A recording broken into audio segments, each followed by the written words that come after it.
Jamie, look at your background. Oh, yeah, I keep an eye on the know. oxygen levels, Jamie. They're good for now. Jamie to the bridge. Jamie to the bridge. Yeah, Jamie to the bridge. We lost you on the EVA. No, I didn't even think about it matching the show because I have it all the time. But yeah, it works well for this.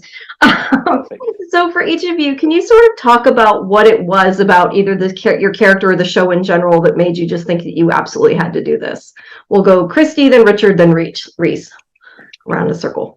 Wow, what a great question. I think it scared me. Like, I had never played a character like this. I had never done like something that was like truly sci-fi in that genre. And she was just a character that really freaked me out. And I was like, they're never gonna pick me. I could never play this part. So I think that was like the initial thing that really excited me. And then also getting to do my own stunts was really scary. So it was like a lot of, like Richard has said in the past, like boxes were ticked that I was scared to tick, but it was really exciting. Richard? Yeah, I mean, similarly to that, it's just this job was the job that kept on giving. I said to Dean, actually, we were out in LA last week and we were all together, and it felt very much like every day we got to go in and have a new box of toys handed to us. Especially, like, I don't know for everyone else, but I know as a little boy in those shows, and that, you know, you've got doors opening, going, and you're walking through, and people are saying, "Fly me here and do this," and "Yes, sir," and running around. It's like, it's the stuff dreams are made of when you're a kid, and you're wearing a space outfit. You know, it's just like it wasn't. Like, I mean, we worked hard, but it was an incredible summer. We were literally all just saying it was one of the best summers of our life. It was incredible. Yeah, it was amazing. And yeah, just going on from what Richard said, I mean, I'd never done anything like this before. I'd never been on a spaceship before. I mean, I'd done woolly mammoths and brontosauruses and things like that, you know, and but I'd never been on something as futuristic as this, on a spaceship with the sliding doors and all that. And also, I had the pleasure of working with Jonathan Glassner and Dean on The Outpost prior to this. So when the audition came through and I saw their names, I was like, oh, I instantly knew I was in safe hands, because we don't get given the whole season right away. We get sort of 1 or 2 episodes at a time. Right. So yeah, and Lane's just a real fun character, and you know, when I found out that these guys were on board as well, it was just a dream job, and we had so much fun. Right. He's like, actually sorry. No, go ahead. Oh, I was just gonna make a joke, but now it's bad. It's sorry, I was just going to say, it looks like it would be a fun one to do from watching it. I've seen the first 4. I really enjoyed it so far. I wanted you guys to sort of talk about the relationship between the 3 of you, especially, you know, the 2 of you is kind of contentious a lot. Can you, the 3, just kind of talk about sort of their, you know, their dynamic, I guess, where we start off at the beginning of the season for people who haven't seen it. Just whoever wants to. It feels almost from the off, it feels kind of quite sibling rivalry, you know, like they Totally. almost detect that they are very, very fond of one another, but at the same time, they drive each other nuts. And at the same time, each one of them at different times is playing peacekeeper and the other one's getting angry and this one's kicking off. It feels very like a sibling. Speaking of someone who grew up in a 3, it feels very similar to that dynamic. Yeah. You know? Yeah, I also think too they have different leadership like ways that they lead.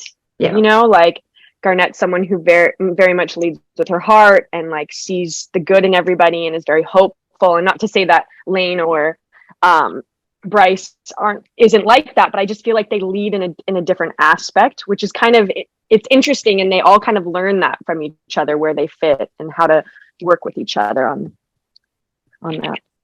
Yeah, that dynamic's so interesting between the 3 characters. That's what's so fun about the show. And then you have all of these other amazing eclectic characters, you know, that bring something else to the table. So it was so much fun on set when you get to work and you've read the script, and then you just see all these different kind of accents and you know, the way in which these actors are playing these characters was just phenomenal to watch. You know, but between the 3 of us, it was like as soon as the first episode, we're like, which one's Frodo Baggins, which one's Samwise?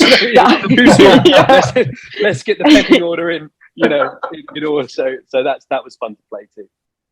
What parts of your characters though did you have the most difficulty connecting with, like just on a character level? Oh, I feel like my character is so stoic and holds her cards very close. And I am so the opposite of that. You know what I'm feeling when I'm feeling it. And so I felt like at times I was having to like dial it back, because Christie would be very emotional in that sense, but Garnett wouldn't. So I felt like that was like probably the hardest thing for me. All right, Richard? I guess, I mean, it kind of held the usual challenges of just trying to get into this, but for reasons I won't delve into, as we'll find out as the season goes on. He strikes you from the off as a very confident, he's going to dive into the line of fire. He's, you know, got a bit of a swagger, but I was told on the very first day from Dean, his reasons for being on the ship and his backstory, and that very much informed where he was going, and that was quite an interesting duality to try and find and try and make work, you know, and really sort of penetrate into who this guy is and how he works. That was a challenge. Makes sense. Reece? I think the challenge with Elaine is walking the tightrope between, I mean, he's not, in my eyes, he's not a villain, but he is can be seen as controversial at times. And obviously I can't give anything away, but where he ends up is, it waits to be seen. But yeah, you're walking a tightrope between how much you push the accelerator and how much you push the brake with certain things. You have to show that he's empathetic and at times reasonable, and I hate to use the word, but likable at times, but also then you have to kind of sell, for want of a better word, his downfalls and his flaws. We have to believe that he is still part of the three merry men, if that makes sense, the three musketeers. So that's always a tricky thing to balance, but it's also fun as well to try and do. I was gonna say, I think it's good though that he's a little suspicious sometimes. Yeah, I mean, it's super fun as an actor to play. Yeah, for sure. Yeah. And it's nice to polarize people a little bit. All right, great. Well, thank you guys. I appreciate your time. Like I said, really enjoyed it. Looking forward to seeing the rest of the season. Hopefully we get them soon. Thank you so much. Thank you, Jamie. Thank you so much. Sure. Have a good afternoon, guys. You too. Thanks. Bye. Bye-bye.